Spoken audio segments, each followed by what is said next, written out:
And then I think it's also important to reason from first principles rather than by analogy.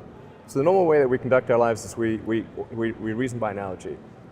We're doing this because it's like something else that was done, or it's like what other people are doing. Me Too type ideas.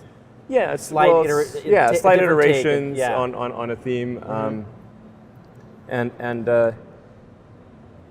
it's kind of mentally easier to reason by analogy rather than from first principles. But by first principles is kind of a physics way of looking at the world, and what that really means is you kind of boil things down to the most fundamental truths, and say, okay, what are we sure is true, or as sure as possible is true?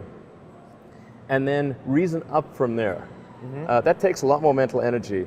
Give me an example of that. Like, what's one thing that you've done that on that you feel has worked for you? Sure. So somebody could say, in fact, people do, that battery packs are really expensive, and that's just the way they'll always be, because that's the way they've been in the past.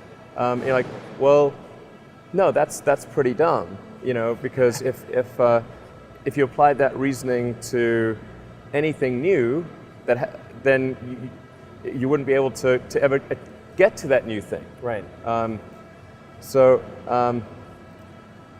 It's like you can't say, horses, nobody wants a car because horses are great and we're used to them and they can eat grass and there's lots of grass all over the place, and there's no gasoline that people can buy, so people are never going to get cars. Right. People did say that.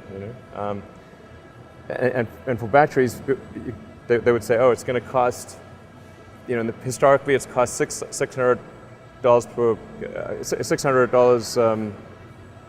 per kilowatt hour, and so it's not going to be much better than that in the future. And you say, no, okay, well, what are the batteries made of?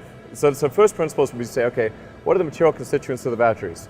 What is the spot market value of the material constituents? So you can say, okay, it's got cobalt, nickel, aluminum, carbon, and some polymers for separation, and a steel can. So break that down on a material basis and say, okay, what if we bought that in the London Metal Exchange, what would each of those things cost? Like, oh, geez, it's like $80 per kilowatt hour.